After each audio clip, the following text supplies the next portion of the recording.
we do is we get it out, every year, and because everybody forgets what they're supposed to be doing, and they think they've got a better way, and they stop remembering to throw it actually sideways. Think they can find a better way, and of course things start unraveling. So we actually get the thing out and make everybody read through what they're supposed to be doing, so that for all the different alternative manoeuvres, everybody has a clear idea of what we're trying to achieve and what they're trying to achieve. So it's a very good article, Paul. I know every time I step in the boat, I'm usually stepping on a boat when, as Andy says, I'm kind of dragged in ad hoc to do the odd thing. So every time we get on the boat, the first thing we do is we talk about every manoeuvre and who's doing what, and we do that at the start of every sailing weekend or every day that we're doing. And even if it's just repeating the same thing to some of the people and they know what they're doing, the fact that we just go through it every single time, you're doing this, you're doing that, I'm doing this, I'm doing that, and then everyone just knows exactly. There can be no ambiguity for what the job is in the boat, and there can less likely to be forgetful for things forgotten about. I mentioned that you've talked. I was just saying, I think that's really important as well, because it kind of gets you in the race mindset. And we're now just sailing. We're not chatting about whatever we were doing last night. This is a sailing now. So with my crew, we do the same thing. It's a run through of every single manoeuvre. And have you got a system that if somebody has forgotten to do something that's their job, do other people just remind them about it rather than do it for them? Tell me, so I can tell you what I know our system is in the boat. James. He does everything. No, I'm trying to think what happens if something's forgotten. If someone sees that someone's forgotten something and they're just able to do it there and then, and without causing any, just do it because it's quicker to do it than to talk about it. Right. So that'd be my. If I see something that needs done and I can get to it straight away, I'll just do it, and then just tell the person I've done it. Right. Afterwards, do it first and then deal with it. It's just if it's going to be to save any hassle or to save any sort of long periods of time of people in the wrong positions. If you see something, you do it. It's like putting the lid on the toothpaste at home, right? It's just easier to do it than to moan about it. Yep. You mentioned that your standard approach is a port hoist. Is that like 50% of the time, 90% of the time, 95%? What would it take? Well over 50%. And what would it take for you to come to Windward Mark thinking, well, actually we'll have a starboard hoist? What would go through your mind to make you go to the other side? Well, there's been a wind shift, so you have to do the jibe. Okay. That's the sort of obvious one. But there may be, as Andy mentioned, tactical reasons for getting away from the bunch. There may be a tidal issue. You need to get in out of the tide. So you want to get around the mark and get in out of the tide or into the tide, possibly depending on which way it's going, of course. I have to say though, I don't know, unless I'm totally wrong here, I think the majority of the time, even if we wanted to do a quick jibe at the mark, very rarely would we spin the gear. I hardly ever remember us spinning the gear on the boat. It's a case of you just put it straight up and go for it. You've got to be up where you are, I guess. It's depending on where you are in the fleet, what bunch you're going to go round with might determine what you want to do.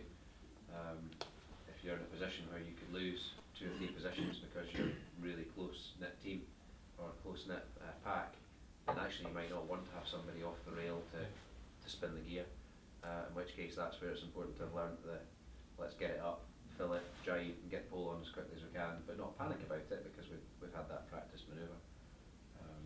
So if it's windy though, and you really do need to do something specific at the windward mark, then you don't want to be mucking about doing a windward hoist, for instance, if it's blowing force 5, because it'll be awkward. You've got a spinnaker that's being passed from one guy to another around the shrouds, and that's where things can get all flappy and so on. So. I get that. I just think I would always think if it's on the port side, if something really dramatically goes and you need to put it up when you're on starboard, I always think it's easier to put it up whilst you're jibing rather than going round and going, oh no, I've got to do a windward hoist now, because things have changed. Just with the way you're going round the mark, I don't know. Well, what you mean, you would just head downwind I and don't just know. hoist it in front of the boat? That's maybe my mindset, because The So last midway thing, the last through thing, the the last thing I want to, no, the last thing I want to be doing is coming around the window mark and realising actually I don't want to jibe. And I'm left with the situation I either have to jibe or I'm doing a windward hoist. That's, I guess that's just a different, it's just the way it goes. If you have to do it, you have to do it. And I Yeah. guess the one thing I would advise if you are doing a windward hoist is that somebody picks the spinnaker out of the bag and they walk to the shrouds. They don't walk to the bow, but they walk to the shrouds with it, and they hold it at the shrouds with the halyard round the front, so they're ready to throw it and let it go when the mastman pulls the sail up. But you don't want to have two people up on the bow. As soon as you've got two people up on the bow, then the back end of the boat's out of the water, and that means there's less rudder in the water, and the windier it is, the more likely if the boat starts to tip one way or the other, then the natural chine of the boat is just going to decide to drive the boat into windward or off to leeward, whichever way the boat heels.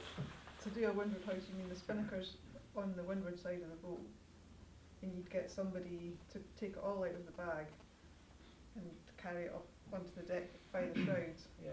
and then throw it forwards. Would that be as you were jibing? It would be when you get dead down. No, you're not going to be jibing, you'd be bearing right away, almost running by the lee, so that the kite wants to go out forwards and almost to the right hand side.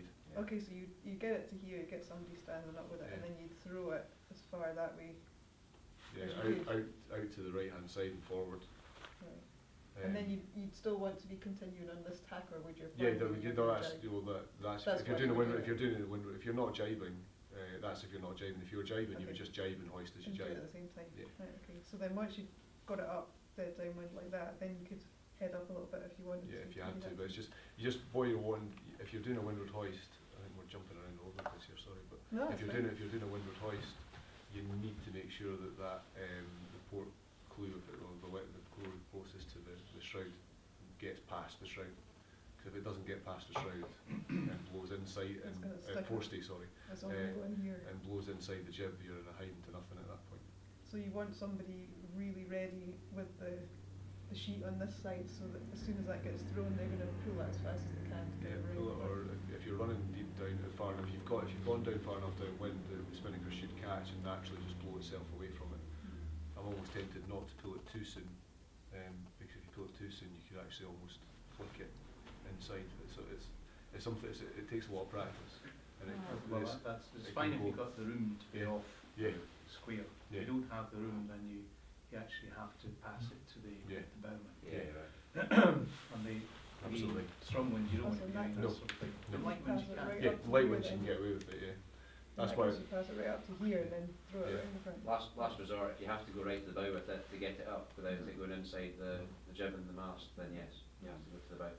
That's why I would always be tempted to have it. And what are you doing with your tweakers? I mean, I presume the windward tweaker's down hard and the other one's just off completely, is it? Or what are you doing? half and half. It's not a critical issue right at that point at the hoisting point. But the bitman with all his, our bitman's got about 6 arms, and so he'll be doing that across the things and that.